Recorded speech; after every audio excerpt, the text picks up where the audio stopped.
Greetings and salutations. I am Jeremy Tank, and if you are watching this, I am your brand guy. What does that mean? That means as you are building your business, as you are transitioning and growing into the success that is yours to have, I'm the guy that you can ask questions about brand and branding and advertising, marketing, things like that that will help you express who you are and the true value that you are bringing to your clients, your patients, your customers out into the world.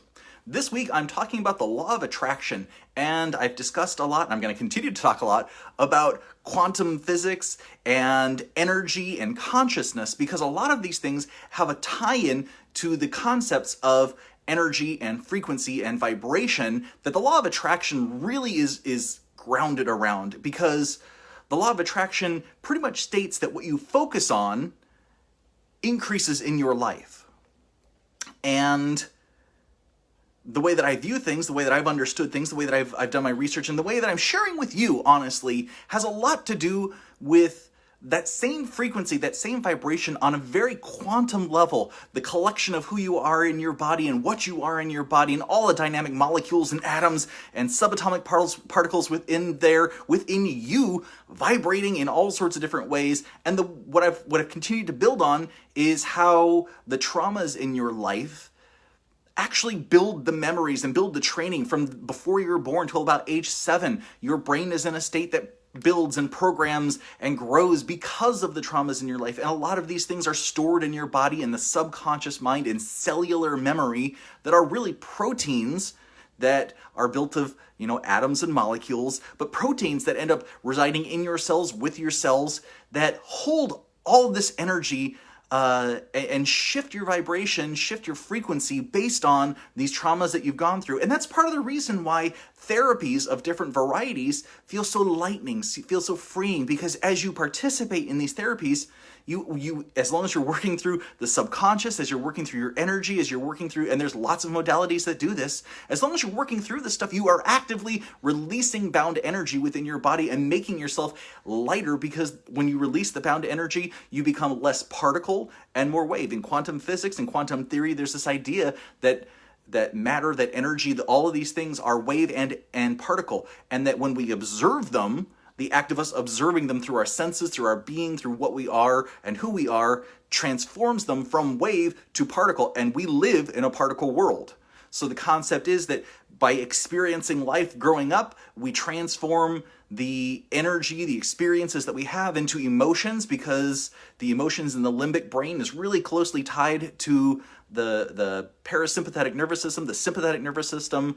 The polyvagal theory states that a lot of this stuff helps train the body. And what I shared yesterday was really about Chinese medicine expressing for like the last 5,000 years that a lot of these energies get trapped in our body, and where they get trapped in our body, and the effects that has when it's trapped in our body. And these are really just emotional effects that continue to harp on us, to continue to drive who we are, because they become familiar to us. Imagine that you are a beautiful tree out in the forest, and all of a sudden you get struck by lightning. You don't die. You keep growing, you keep changing, you move in a different direction, things change, and that's what you are. Every single day you are changing, you are adapting. The energy that where you were yesterday is not the energy you are today, is not the energy you are going to be tomorrow. And part of the reason for that is that in Eckhart Tolle's now, the concept of now, being right here, right now, the brain is experiencing who you are, what life is, everything that you have to offer now. And when you concentrate on the past, it doesn't actually exist. When you concentrate on the future, it doesn't actually exist, because you are not experiencing those things. However, in the law of attraction, with Dr. Joe Dispenza's work, what we're seeing through functional imaging, eyes, what we're seeing is that there's no difference in the brain when you think about the past, the present, or the future in a full body energetic sense. So in that sort of way, what you are doing when you stop and you concentrate on an emotion, a feeling, a thought, a focus, this thing that you concentrate on, that you build more of, you're actually focusing both the subconscious energy and your conscious energy, your subconscious mind and the conscious mind. You are focusing on something, and what Esther Hicks says is 17 seconds. Hold that thought for 17 seconds. When you hold that thought for 17 seconds, what that does is wires in such a tight neuropathic bundle, such a pathway, such a net, that it's functionally reaching out to her vortex, which is the quantum field, which is the possibility of everything all at once, all around you, and starts aligning your vibration, the vibration of that thought, the vibration of that energy, the electrochemical signals going through your body with those thoughts in the quantum realm. And as you move towards that thing, it is actively moving towards you. Now, I've got a great thing I want to share with you tomorrow, so stick around for tomorrow because it's really talking about the quantum field in a whole different way. But for today, I wanted to share the ideas of the mind, because we know we have a conscious mind and a subconscious mind, as I kind of just briefly shared, and I'm happy to expound upon it more. If somebody has questions, just write them down below. The subconscious mind is sort of like the cellular memory, the things that go on in the body that drive who we are and what we are. And it's sort of driven by that polyvagal response. So it's how we respond to trauma throughout our lives, but in a strong way before the age of 7, when the brain is in that theta state and it is absorbing this information, this content, and creating rules for us and how we live. And really it wraps down to beliefs. And the belief is just a choice in a certain situation for a certain thing that happens to us, a certain experience. That experience happens, we make a choice. Whether it's the right choice or the wrong choice depends on the experience as it continues. If we get yelled at, that becomes a bad choice. So we build a belief around that bad choice. I liken this to a small child being bitten by a dog, and that catastrophically shifting how they feel about dogs for the rest of their life. And honestly, it doesn't just limit it at dogs, because that if a relationship further down the line has dogs as a part of that relationship, they could self-sabotage on a subconscious level because they are not comfortable and not familiar with dogs, and they created a rule, a belief in their mind that all dogs are evil. So an interesting, everything's interesting to me, but when I started learning about RTT, Rapid Transformation Therapy, it's a hypnotherapy process to help you move past subconscious blocks, to help you transform some of those energy blocks, some of those subconscious beliefs in a way that releases them. And the way I view this is, if this subconscious belief, if this subconscious block is cellular memory, is cellular vibration and things that happen within us that remind us, because subconscious doesn't have active thoughts. It's not visual, like it's not up here. It's not neocortex, it's not logical, it's not creative, it's not taste, it is just feeling. And not even feeling, because the limbic brain is feeling. These subconscious beliefs, the subconscious mind comes up to the limbic brain, comes up to feeling, and helps that feeling drive our fight or flight behaviors. But so these two minds, the conscious mind, the subconscious mind, the conscious mind is the one that is very, logical, creative, I think creative, because it's all up here. It's all the stuff, the neural networks that are higher level function, versus the body that's sort of just a reaction. It's fight or flight reaction programming. Now, when you come into your body, that's an interesting thought. If we are consciousness, and consciousness through all the scans, creativity, consciousness, imagination, these concepts are not found in MRI scans. They're not found in scans of the brain. The activity that is identified as being conscious, as being creative, as thinking through things and acting on things, that is identified through these scans, but the source of this consciousness is not, which is why I kind of think back to Dr. Goswami's book, Quantum Creativity, where he identifies that the ideas behind this, consciousness itself, is a quantum variable. It's a state of being of quantum. When you exist in energy, when you exist as energy, when you exist in all possibility, you are that consciousness.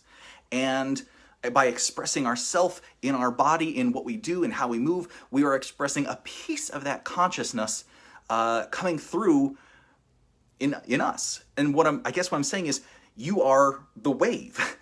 You are the wave, and when in your body, you are a particle.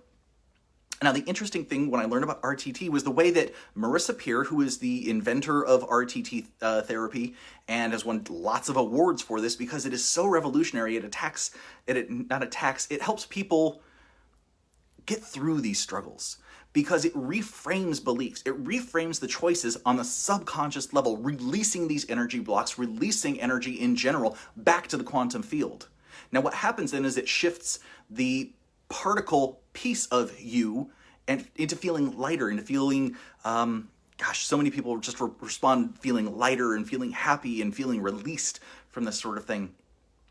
But the idea that she started to teach was that you come into this life perfect. You come into this life without these troubles. You come into this life in this body without that challenge. And this is very much in line with like Hindu and Buddhism, the concepts of Ram Dass. His teachings sort of make me think about this because to him, there's a lot of desire and struggle that builds through the lifetime that we are in. And when we look at the training of the body through this traumatic response and everything that happens there from 0 to 7, what if we're coming into our bodies because the brain is in a 0 state? It doesn't have those connections. The body doesn't have that training yet, and we are more ourselves, more of the full consciousness, more of that quantum wave state when we first come into this body as a baby, as a child, expressing our true nature, expressing who we are. And slowly, as we grow, those filters grow in our body, that particle nature, we actually become less wave and more particle. And as that happens, we lose pieces of ourselves. And the reason that children are so straightforward and honest and open and just loving and there is because they don't have all those filters closing them down and shutting them down. It's just a powerful thought because they have the ability to stay here and now and observe the quantum nature, the wave nature, the open nature. Everything's a possibility to them. Imagination and truth, it's a very fuzzy line. And, a lot of times the best advice is, get back to that childhood point of view, get back to who you are in your core. And, a lot of that involves removing trauma or moving past it and releasing it, releasing shame, releasing guilt, releasing codependency, releasing the need for others, embracing the idea that, damn it, you're an adult. You don't rely on your parents. You don't rely on anybody else. You are capable of taking care of yourself. You are capable of anything because you are you, and you can give yourself the love that you never felt you have. Right? Now there's a concept because we are so used to relying on one another and our biology is trained to be communal. And coming out of that, reaching the point, I talked about this the other day, the point of enlightenment is the point between the emotions that you feel from the limbic brain to the point of consciousness, enlightenment, reflecting on that. Are those feelings appropriate right now? Are they the right thing to be feeling? Are they the right thing to move forward with? Am I ready to release that? Am I ready to forgive people? Am I ready to be a different person? Am I ready to step into the me that I want to be for the future?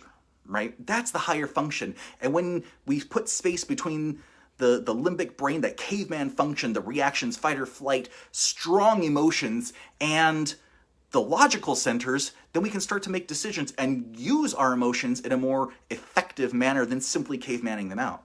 Cavemanning them. And that actually brings us into a state more,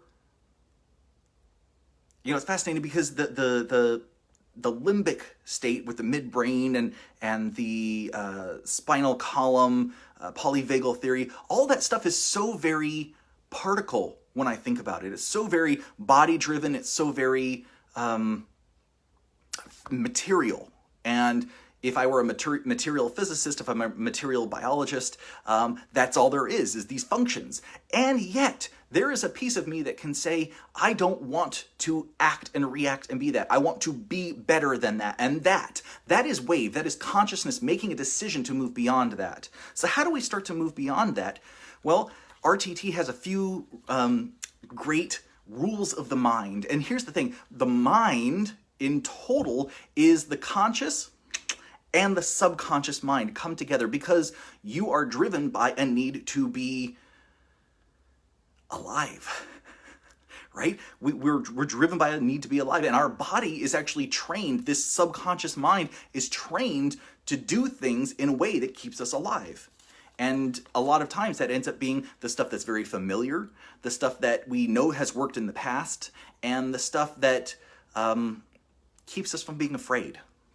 So fear is fear of ultimately catastrophizing it, of ultimately dying, of not being able to do the things that we want to do. So how do we train the brain? Because the brain, much like I was saying, the cell is just a computer that responds to the resources that are given it within the within our blood, within our fluids, and then cells actually take the proteins out of that and function better with better proteins that are given. Proteins with positivity, proteins that are proteins that are meant to help and enhance, versus proteins of sadness, of guilt, of shame, of fear that when released into the body slow down processes.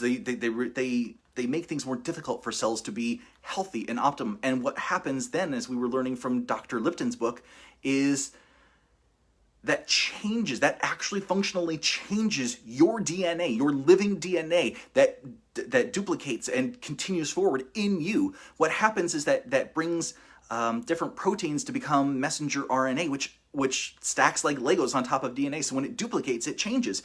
The source of cancer is all of these things that cause the DNA to shift in a way that is not healthy for you. And some of that is locked in cellular memory and emotion. So how do we change that? Well, I've got Marissa Peer's book, I Am Enough, here. And in it, she has a few of her rules of the mind. Rules of the mind are one of the things I go over with people with RTT, because these are super powerful strategies to understand not just the conscious mind, but the subconscious mind and the totality of both of them. Because where you can have one working one function, really being really positive, your body, your subconscious mind, and the connections that those bring up can be much more powerful. Every thought you think causes a physical reaction and an emotional response in you. Your brain is your mind, subconscious and conscious mind. Your mind is programmed by the words and the pictures you use. Nobody hears all the words and pictures that come to you except for you. All the things you see in your head, all the catastrophizing, all the beating up on yourself, you are the only one that experiences that, and your mind hears all of it, and it reacts appropriately to all of that, which not always good, right? Imagination is more powerful than knowledge when dealing with your own mind or the mind of others. So if you imagine yourself as a powerful superhero, broad shoulders, strong muscles, tall, feeling fantastic, ready to take on the world. If you imagine that for yourself for 17 seconds, you actually start to embody that within your subconscious mind, within your body, and your mind, the totality of your mind starts programming yourself for it. However, if you imagine yourself as a victim, because everyone's always taking advantage of you, or as frail, as sad and pathetic, as forgetful, as a loser, your body hears that, and your mind hears that.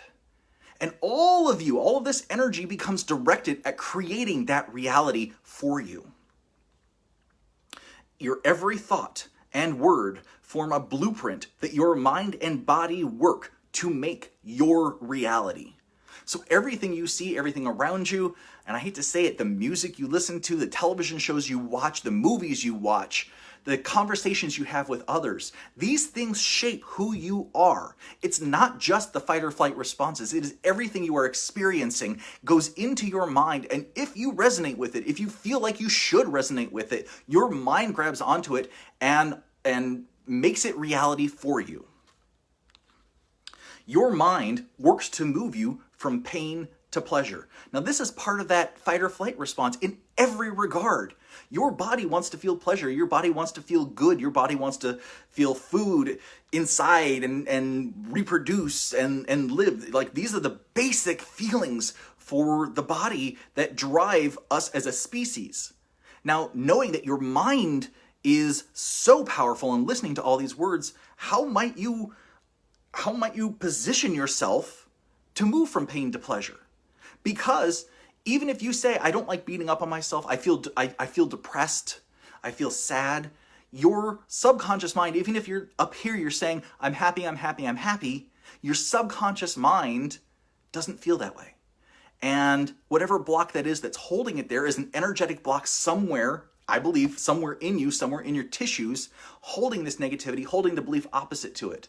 And the mind works by two ways. One, subconscious programming is done primarily through hypnosis, primarily through that theta state, meditation, getting really deep down. But meditation's difficult. Why? Because you can't both be meditating and the one leading you through the subconscious mind. You see how that works? When you meditate really deeply, when you go to that state, you're leaving the conscious mind. So you can't be the one guiding the conscious mind to these points. And that's one of the reasons I like helping people so much, and I really wanted to learn this stuff, was to help people move past the points, because you can't do it yourself. It's not one of those things. You can try, you can ask the subconscious mind questions, there's tricks within hypnotherapy, but it's not as effective because it takes a long time to get to. And I will read two more here and be done with some of these rules of the mind. The mind cannot hold conflicting beliefs or thoughts. They cancel each other out.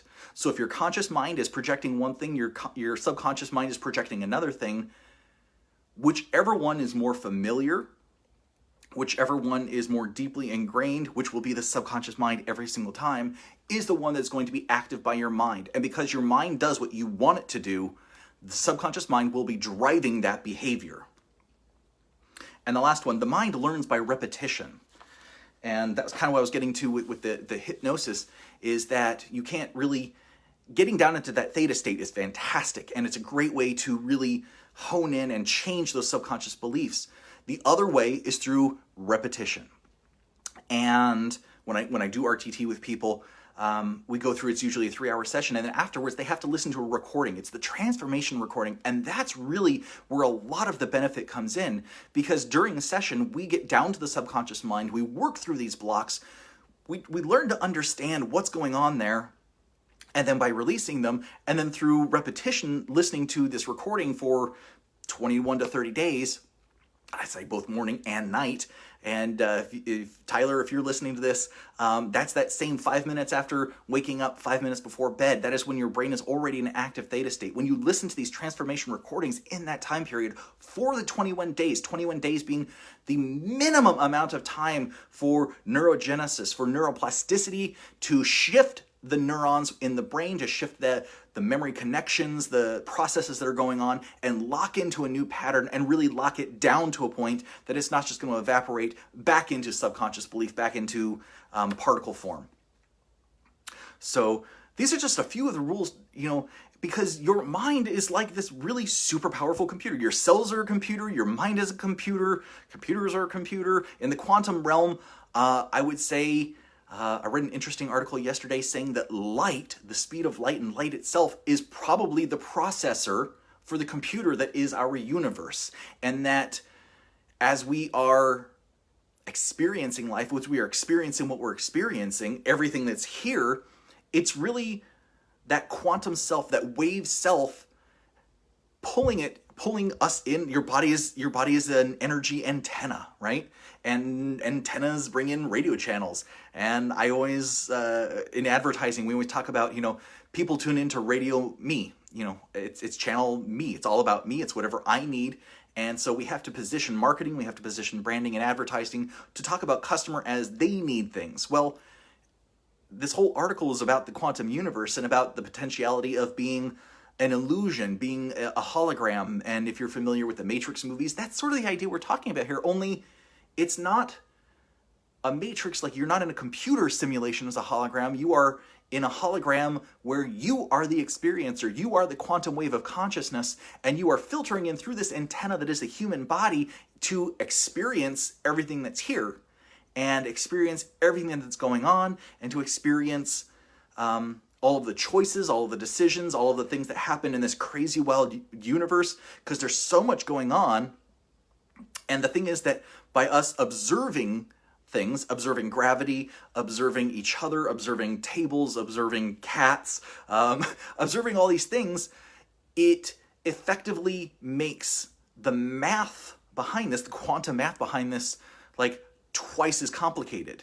And it's really not that complicated. It's just the observer effect that by us being here and observing things, things cascade in a whole different way. But because we are just observing and coming into this body and trying to express ourselves and still getting filtered through the layers of consciousness, getting filtered through the layers of experience, getting filtered through the layers of trauma, we aren't our true selves. And by the point that we start to realize that we can embrace a truer sense of ourselves, that's the point that we start pursuing enlightenment, pursuing the release of negative energy, pursuing the elevation of frequency, of vibration, of positive feelings, of things that help people and build community that aren't as selfish as standard, politics right now has got me in the back of my head. So I'm like, selfish people, selfish things, selfish goals, selfish aims. Is, the point of enlightenment is to realize that it is not just you that is experiencing this feeling. It's not just me that experiences this feeling. We all experience this feeling. The stage of humanity that we're in is all about experiencing desire, experience suffering. This is very Buddhist ideas that we are here and we experience suffering because we desire. And we desire because one of the fundamental programs within the brain is to contrast and to create an idea, a scale of things. Is it this or is it this? Where in between does it lie? The yin, the yang, right? Where does that lie? And where do things come together that embrace this quantum realm and our body and who we are? And I'm just going to read a little bit from Ram Dass Be Here Now, this book you can get at any bookstore. Because I think that encompasses a lot of what his book is, to me at least, speaks to this idea of the quantum realm and you filtering into your body and being, frankly, the body is trained and then the body drives the mind and then the mind, subconscious and conscious, drives you until the point that you step up, reach for your own enlightenment, reach for your own empowerment, and then you drive the body. You tell the body what you want, you tell the body how life is going to be, and then you build it.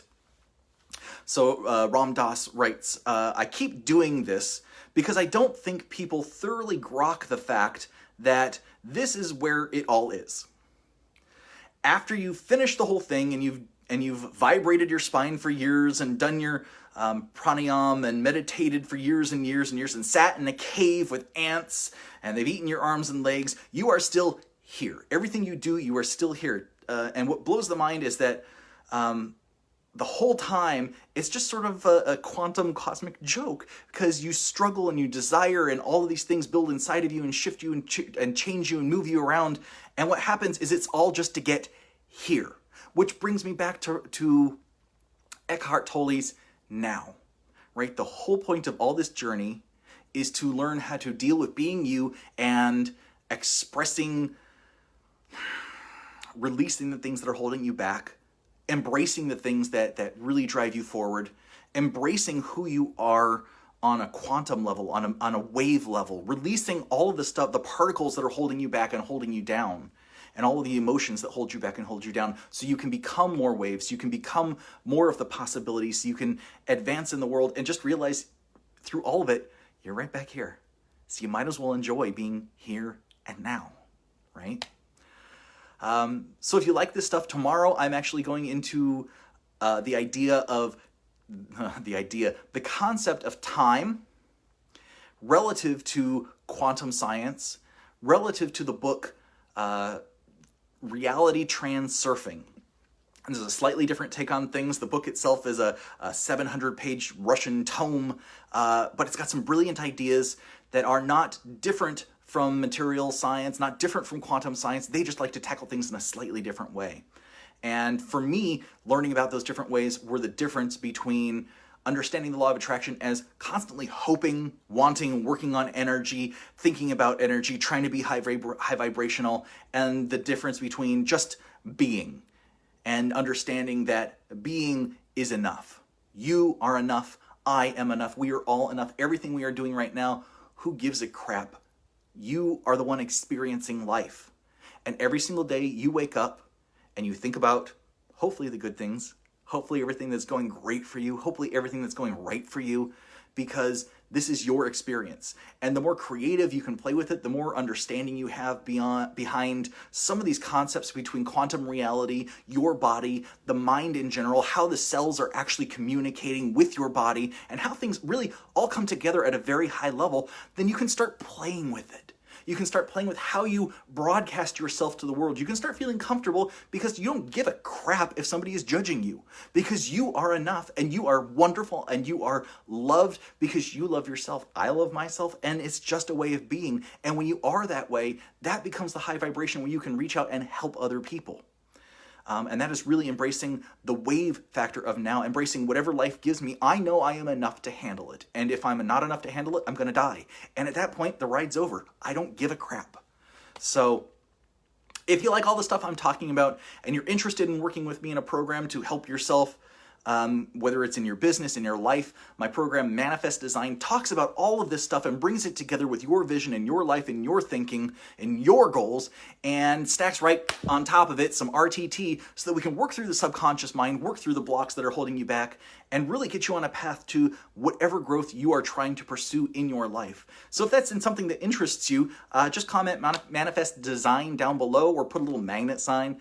If you're curious more about the high-level corporate branding work that I do, I use all of this stuff, all of this knowledge, all of this insight, all of this interesting stuff to really drive my thinking, my strategy, and my services in that corporate realm, because I honestly believe that understanding a lot of this stuff creates better logos, creates better websites, creates better communication, because the words and the pictures are what matters to the mind. And by utilizing all this stuff together in branding, we're really utilizing the vibration of the universe, the quantum universe, the thoughts and plans of everybody involved to create branding and words and images that reach out and touch people in a good way and connect them in a communal way, in a way that benefits society and benefits the world. And that's just what I believe. So if that interests you, check me out on www.thinktankcreative.net. That's my website. And if you have any questions, shoot me a message, shoot me a comment down below, like, share, do what you can. I appreciate you listening. I appreciate you giving a thumbs up and liking. Thank you, Teresa. I always appreciate you. Amy, thank you so much.